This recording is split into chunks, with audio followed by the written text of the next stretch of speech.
His eyes fastened on the trembling figure in front of him. Short gasps tore out of the man's throat.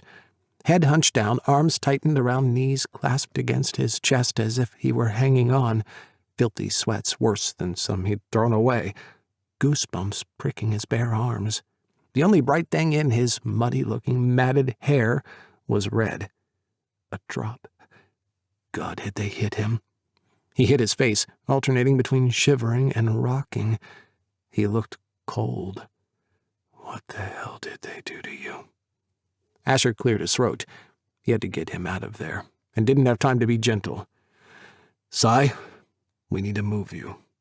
He placed one hand on Cy's shaking forearm and caught the swift arc of his arm trying to connect with his face. Whoa. Well, that was definitely a reaction. Taking me on? He'd have laughed if it were funny at all. No one's gonna hurt you. Don't you want to get out of here? There you go. Asher shrugged out of his own sweatshirt and calmly widened the neck so it would slide over him easily. Thin arms stiffened but stayed still, and Cy's chest rose at a slower rate when Asher gently pulled the sweatshirt past his eyes. So you're not ready to try and take me out, huh? Cy lifted his face finally, and pure amber eyes, wolf eyes, stared into his own.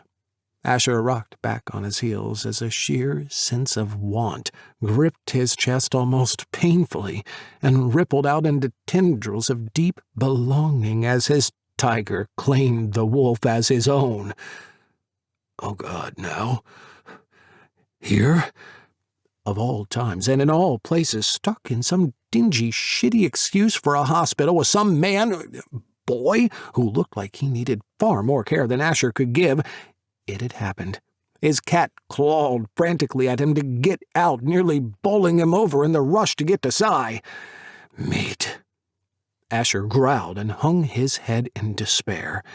He hadn't been able to smell Cy properly because of everything else, and it had taken brushing the side of his arm as he lifted his face for him to know. God, what a mess. Meat. A soft touch pulled his gaze.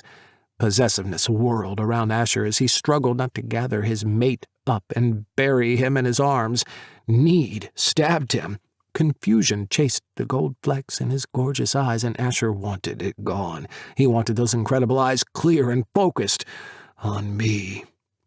Asher knew deep down Cy would feel the connection, but his ignorance and whatever drugs he had in his system masked it. Cy lifted a shaky hand to touch the side of Asher's face in obvious bewilderment, but still didn't say one word. Deep purple marks marred Cy's neck. Asher's chest tightened, and a shallow breath managed to escape his lungs. He took in his pale face under the bruises and gazed at the chipped stubs of filthy, bitten fingernails as Cy lowered his hand back to his side, as if worn out. No. Almost as if he had expected too much and given up. Asher pulled himself together. Cy, we need to get you out of here, okay? He tried to encourage him to stand, and after a few seconds, Cy managed to, on shaky legs. He was tall, about a head smaller than him, but his body was so thin, so wasted. For the first time in many years, Asher wanted to cry at the injustice of people, humans or shifters, that would treat another life, another soul, like this.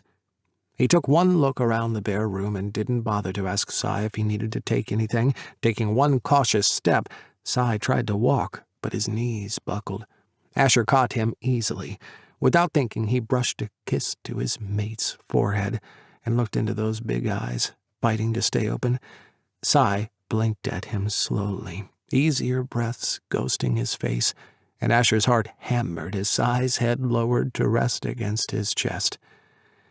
Yes. And that small, cautious, trusting movement. Asher heard his animal roar protectively as he tightened his arms around Cy. No one would ever hurt a hair on his head again. While Asher still had breath left in his body, Cy would be safe. He would be cared for. And he would be loved.